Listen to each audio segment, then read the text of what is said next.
dreamland. Are you ready for your bedtime story? It's almost time, but first we have to say the magic words. Ready?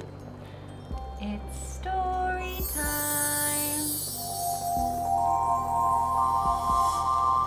Good evening, Juliette. I see we're all ready for our evening story. Wow, Novella, you really are an incredible book. I wish I could do magic like that. Oh, well, thank you. But don't judge me just by my cover. What matters truly is what lies inside your pages. For you, Squeaky, it means it doesn't matter what you look like on the outside. What matters is what lives inside your heart. Is that what our story is about tonight, Novella? Yes, let's tell the tale of an ugly beast who is kind as can be. Adventure, transformation, and true love conquering all. Are you ready? Yes.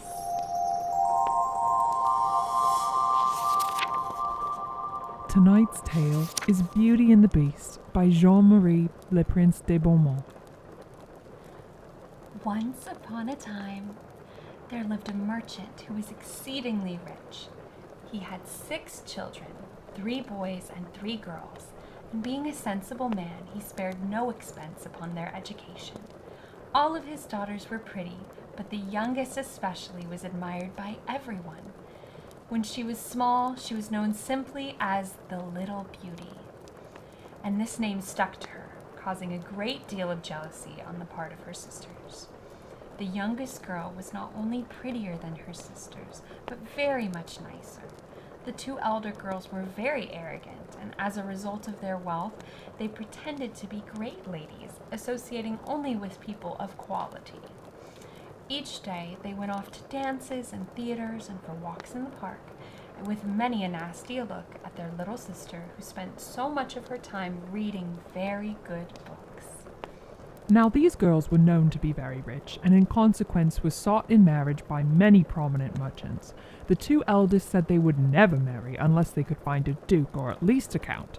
But Beauty, this, as I have mentioned, was the name by which the youngest was known, very politely thanked all who proposed marriage to her and said that she was too young at present and she wished to keep her father's company for several years yet.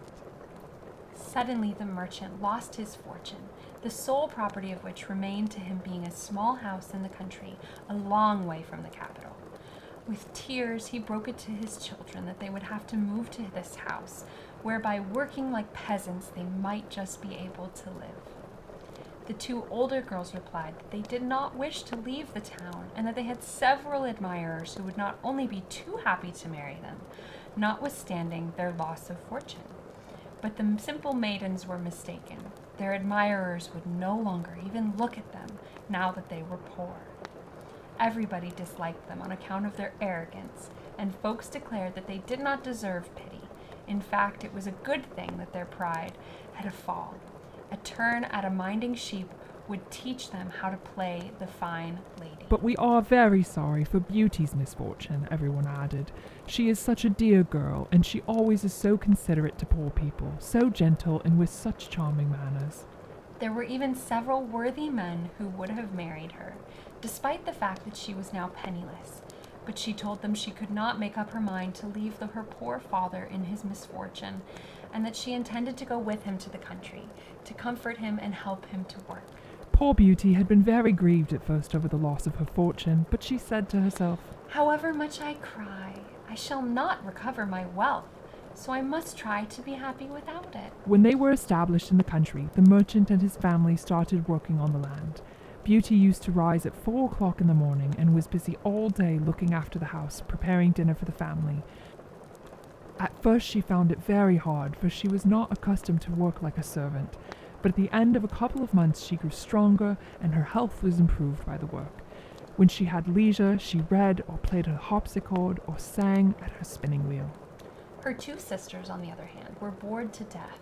They did not get up till 10 o'clock in the morning, and they laid about all day.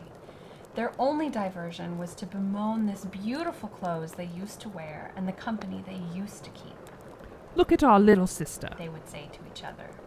"Her tastes are so low and her mind is so stupid that she's quite content with this miserable state of affairs."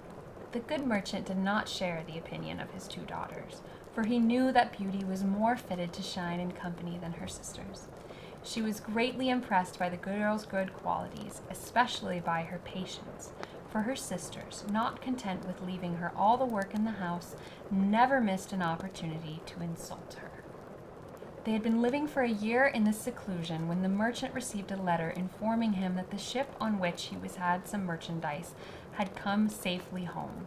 The news had turned the heads of the two elder girls, for they thought that at last they would be able to quit their dull life in the country.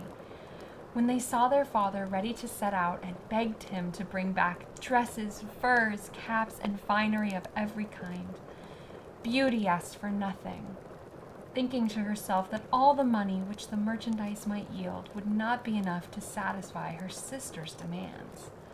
"You have not asked me for anything," said her father.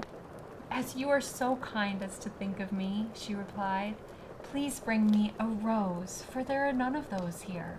Beauty had no real craving for a rose, but she was anxious that by not asking for anything, her sisters would feel badly. They would have declared that she purposefully asked for nothing in order to be different from them. The merchant dully set forth, but when he reached his destination, there was a lawsuit over his merchandise, and after much trouble, he returned poorer than he had been before. With only 30 miles to go before reaching home, he was already looking forward to the pleasure of seeing his children again, when he found he had to pass through a large wood. Here he lost himself. It was snowing horribly. The wind was so strong it was twice thrown from his horse, and when night came on he made up his mind he must either die of hunger or cold, or be eaten by the wolves that he could hear howling all about him. Suddenly he saw, at the end of a long avenue of trees, a strong light. It seemed to be some distance away, but he walked towards it and presently discovered that it came from a large palace, which was all lit up. The merchant thanked heaven for sending him this help and hastened to the castle. To his surprise, however, he found no one about in the courtyard. His horse, which had followed him, saw a large stable and went inside, and on finding hay and oats and the readiness of the poor animal, which was dying of hunger, to set with a will, the merchant tied him up to the stable and approached the house, where he found not a soul. He entered a large room. Here there was a good fire, and a table laden with food, but a place laid for only one. The rain and the snow had soaked him to the skin, so he drew near to the fire and dried himself. "I am sure," he remarked to himself, "that the master of this house and his servants will forgive the liberty I'm taking. Doubtless they will be here soon." He waited some considerable time, but 11 o'clock struck, and he had still seen nobody. Being no longer able to resist his hunger, he took a chicken and devoured it in 2 mouthfuls, trembling. He drank several glasses of wine, and becoming bolder, ventured out of the room. He went through several magnificently furnished apartments, and finally found a room with a very good bed. It was now past midnight, and he was very tired and decided to shut the door and go to sleep. It was 10 o'clock the next morning when he rose, and he was greatly astonished to find a new suit in place of his own, which had been spoiled. "This palace," he said to himself, "must surely belong to some good fairy who has taken pity on my plight." He looked out the window. The snow had vanished, and his eyes rested upon arbors of flowers. He went back to the room where he had slept the night before, and found there a little table with a cup of chocolate. "Thank you, Madam Fairy," he said aloud, "for being so kind as to think of my breakfast." Having drunk his chocolate, the good man went forth to look for his horse. He passed under a bower of roses as he remembered that Beauty had asked for a rose. He plucked a spray from the mass of blooms. The very same moment he heard a terrible noise and saw a beast coming towards him, which was so hideous he came near to fainting. "Ungrateful wretch," said the beast in a dreadful voice. "I have saved your life by receiving you into my castle, and in return for my trouble you steal that which I love better than anything in the world, my roses. You shall pay for this with your life. I give you 15 minutes to make your peace with heaven." The merchant threw himself on his knees and wrung his hands. pardon, my lord," he cried. "One of my daughters has asked for a rose, and I did not dream I should be giving offense by picking one." "I am not called my lord," answered the monster, "but the beast. I have no liking for compliments, but prefer people to say what they think. Do not hope, therefore, to soften me by flattery. You have daughters, you say. Well, I am willing to pardon you if one of your daughters will come of her own choice to take your place. Do not argue with me. Go, and swear that if your daughters refuse to take your place, you will come back again in 3 months." The good man had no intention of sacrificing one of his daughters to this hideous monster, but he thought that at least he might have the pleasure of kissing them once again. He therefore swore to return, and the beast told him he could go when he wished. "I do not wish you to go empty-handed, however," he added. "Return to the room where you slept, and you will find there a large empty box. Fill it with what you will. I will have it sent home for you." With these words, the beast withdrew, leaving the merchant to reflect that if he must indeed die, at all events he would have the consolation of providing for his poor children. He went back to the room where he had slept. He found there was a large number of gold pieces, and with these he filled the box that the beast had mentioned. Having closed the latter, he took his horse, which was still in the stable, and set forth from the palace, as melancholy now as he had been joyous when he entered it. The horse, of its own accord, took one of the forest roads, and in a few hours the good man reached his own little house. His children crowded around him, but at the sight of him, instead of welcoming their caresses, he burst into tears. In his hand was the bunch of roses which he had brought for Beauty, and gave it to her with these words: "Take these roses, Beauty. Your poor father will have to pay for them." Thereupon he told his family of the dire adventure which had befallen him. On hearing the tale, the 2 older girls were in a great commotion, and began to scold Beauty for not weeping as they did. "See what her smugness has brought," they said. "Surely she might strive to find some new way out of this trouble as we do. But oh dear me, no. Her ladyship is so determined to be different that she can speak of her father's death without a tear." "It would be quite useless to weep," said Beauty. "Why should I lament my father's death? He's not going to die. Since the monster agrees to accept a daughter instead, I intend to offer myself to appease his fury. It will be happiness to do so, for in going I shall have the joy of saving my father and proving to him my devotion." "Do not entertain any such hopes, my children," said the merchant. "The power of this beast is so great, and I have not the slightest expectation of escaping him. I am touched by the goodness of Beauty's heart, but I will not expose her to death. I'm old and have not much longer to live. I shall merely lose a few years that will be regretted only on account of you, my dear children." "I can assure you, father," said Beauty, "that you will not go to this palace without me. You cannot prevent me from following you. Although I am young, I would rather be devoured by this monster than die of grief missing you." Words were useless. Beauty was quite determined to go to this wonderful palace, and her sisters were not sorry, for they regarded her good qualities with deep jealousy. The merchant was so taken up with the sorrow of losing his daughter that he forgot all about the box which he had filled with gold. To his astonishment, when he had shut the door of his room and was about to retire for the night, there it was at the side of his bed. He decided not to tell his children that he'd become so rich, for his elder daughters would have wanted to go back to town, and he had resolved to die in the country. He did confide his secret to Beauty, however, and she told him that during his absence they had entertained some visitors, amongst whom were 2 admirers of her sister. She begged her father to let them marry, for she was such a sweet nature that she loved them and forgave them with all her heart the evil that they had done her. When Beauty set off with her father, the 2 heartless girls rubbed their eyes with an onion as to seem tearful, but her brothers wept in reality, as did the merchant. Beauty alone did not cry because she did not want to add to their sorrow. The horse took the road to the palace, and by evening they had espied it, all lit up as before. An empty stable awaited them, and when the good merchant and his daughter entered the great hall, they found there a table magnificently laid for 2 people. The merchant had not yet the heart to eat, but Beauty, forcing herself to appear calm, sat down and served him. Since the beast had provided such splendid fare, she thought to herself, he must be presumably anxious to fatten her up before eating her. When they had finished supper, they heard a terrible noise. With tears, the merchant bade farewell to his daughter, for he knew it was the beast. Beauty herself could not help but tremble at the awful sight, but she did her best to compose herself.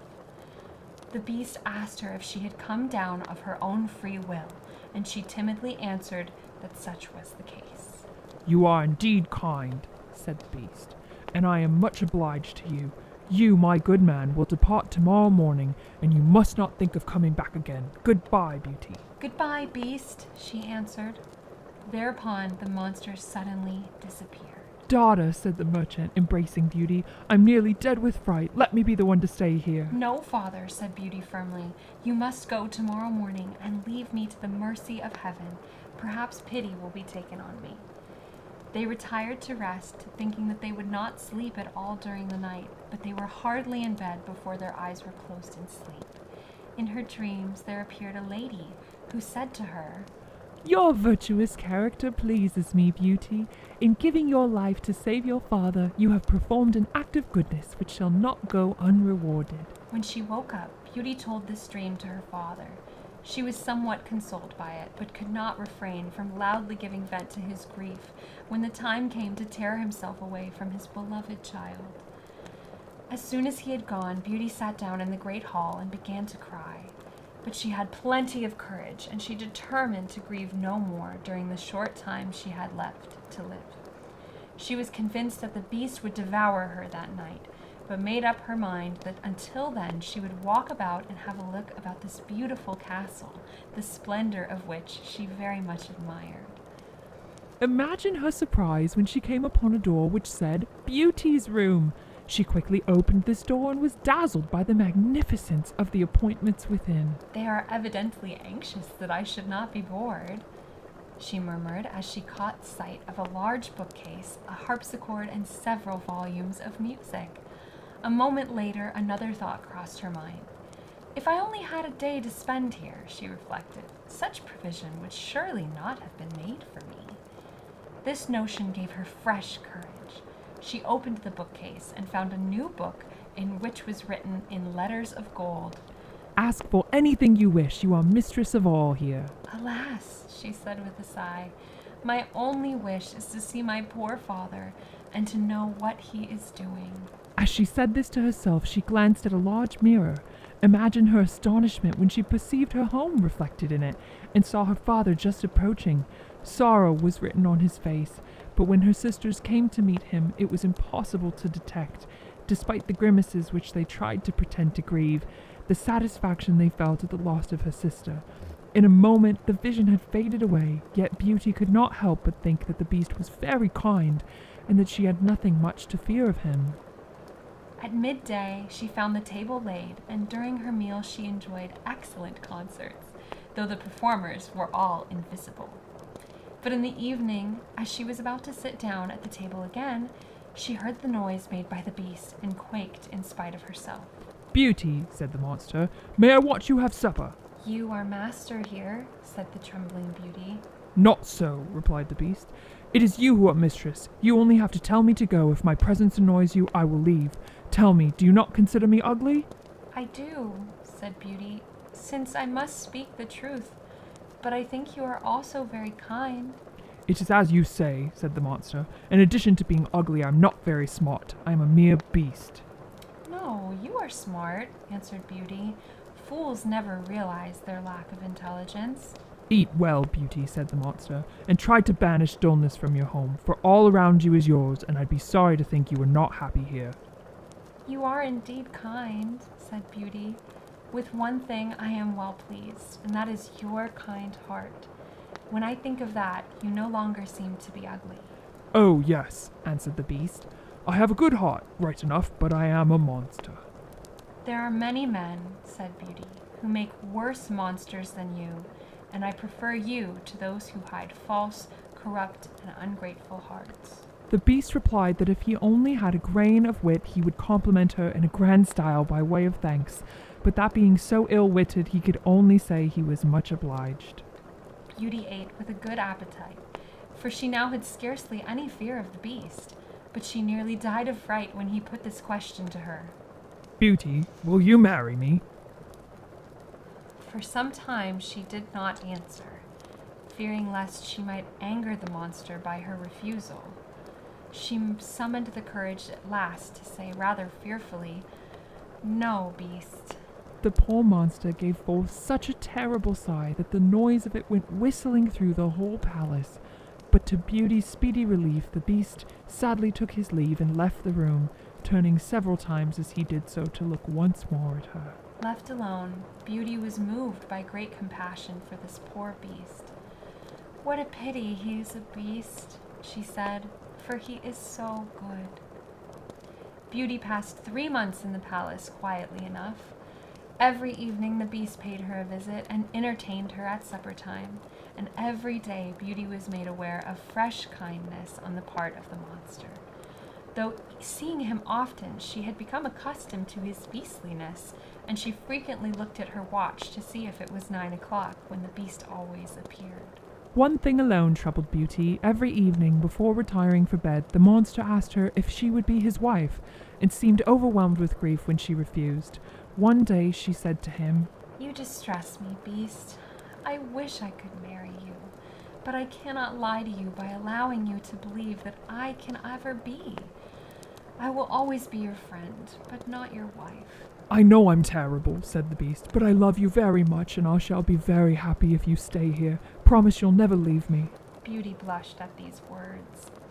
She had seen in her mirror that her father was stricken down by the sorrow of having lost her, and she wished very much to see him again. "I would willingly promise to remain with you always," she said to the beast, "but I want to go see my father again, and I shall die of grief if you refuse me."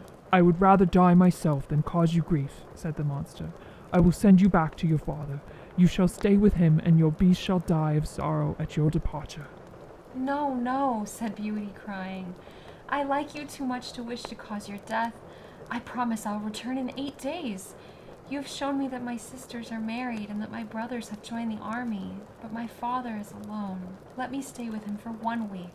"You shall be with him tomorrow morning," said the beast. "But remember your promise.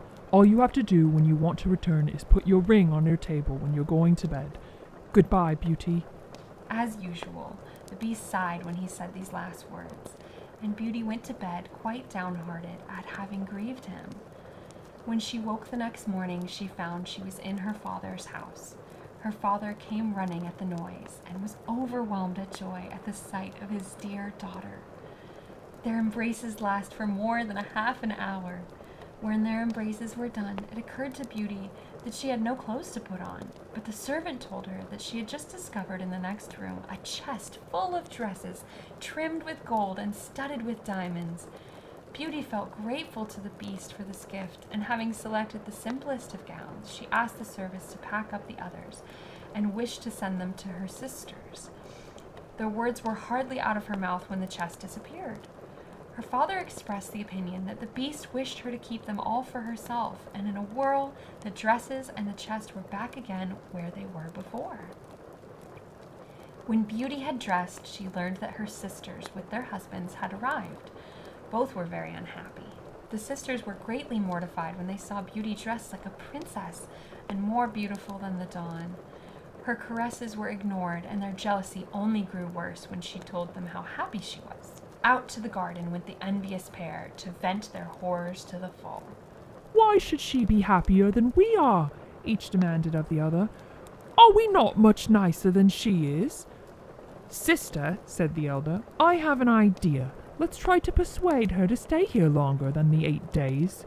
Her stupid beast will fly into a rage when he finds out she has broken her word, and will likely devour her." "You are right, sister," said the other, "but we must make great fuss of her if we are going to make this plan successful." With this plot decided upon, they went upstairs again and paid such attention to their little sister that Beauty wept for joy. When the 8 days had passed, the 2 sisters tore their hair and showed such grief over her departure that she promised to remain another 8 days. Beauty knew the grief she was causing the poor beast. Moreover, she greatly missed him. On the 10th night of her stay in her father's house, she dreamt that she was in the palace garden, where she saw the beast lying on the grass nearly dead, and he scolded her for her ingratitude. Beauty woke up with a start and burst into tears. I am indeed very wicked, she said, to cause so much grief to a beast who has shown me nothing but kindness. Is it his fault that he is so beastly and has so few wits? He is good, and that makes up for all the rest.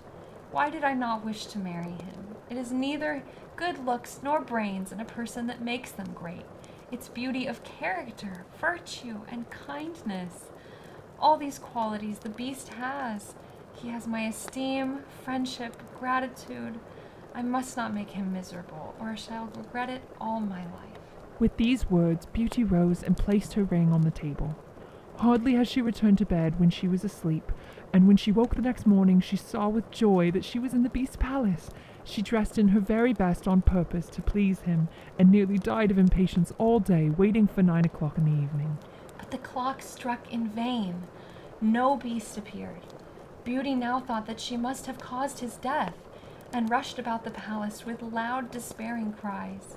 She looked everywhere, and at last, recalling her dream, dashed into the garden by the canal, where she had seen him in her sleep. There she found the poor beast lying unconscious, and thought he must be dead. She threw herself on his body, all to her horror at his looks forgotten, and feeling his heart still beat, fetched water from the canal and threw it on his face. The beast opened his eyes and said to Beauty, "You forgot your promise. The grief I felt at losing you made me welcome death, but I die content, having the pleasure of seeing you once more." "Dear beast, you shall not die," said Beauty. "You shall live and become my husband. Here and now I offer you my hand, and I swear that I will marry none but you. The sorrow I have experienced clearly proves to me I cannot live without you." Beauty had scarcely uttered these words when the castle became ablaze with lights before her eyes. Fireworks, music, all proclaimed a feast. But these splendors were lost on her. She turned to her dear beast, still trembling for his danger. Beauty was amazed. At her feet she no longer saw the beast, who had disappeared, but a prince more beautiful than love itself, who thanked her for having put an end to his enchantment. Her eyes riveted upon the prince, but she asked him nevertheless, where had the beast gone? "You see him at your feet," answered the prince. "A wicked fairy caused me to become a beast until some beautiful girl should consent to marry me, and she forbade me to show any sign of intelligence. You alone in all the world could see the kindness of my character." In agreeable surprise, Beauty offered her hand to the handsome prince and assisted him to rise. Together they returned to the castle, and Beauty was overcome with joy to find, assembled in the hall, her father and her entire family. The lady who had appeared in her dream had been transported to the castle. "Beauty," said this lady, who was a celebrated fairy, "come and receive the reward of your noble choice. You preferred kindness to either beauty or wit, and you certainly deserve to find these qualities combined in one person. It is your destiny to become a great queen, but I hope that the pomp of royalty will not destroy your virtues. As for you, ladies," she continued, turning to Beauty's two sisters, "I know your hearts and the malice inside them. Your doom is to become statues. You will stand at the door of your sister's palace, and I can think of no greater punishment than that you witness her happiness. Only when you recognize your faults can you return to your present shape, and I am very much afraid that you will be statues forever. Pride, meanness, greed, and laziness can all be corrected, but nothing short of a miracle will turn a wicked and envious heart." With a tap of her hand, the fairy transported them all to the prince's realm, where his subjects were delighted to see him again. He married Beauty, and they lived together for a long time in happiness, more perfect because it was founded on virtue. The end. What a wonderful story. Did Beauty become a great queen like the fairy said she would? "Yes, Juliette, she did, and it's also your destiny to become a great queen. This is a very important lesson for you to learn, and just like the fairy said, may your royalty not make you lose your good heart. Oh, definitely not. And we won't go judging anyone by the color of their fur, will we, Squeaky?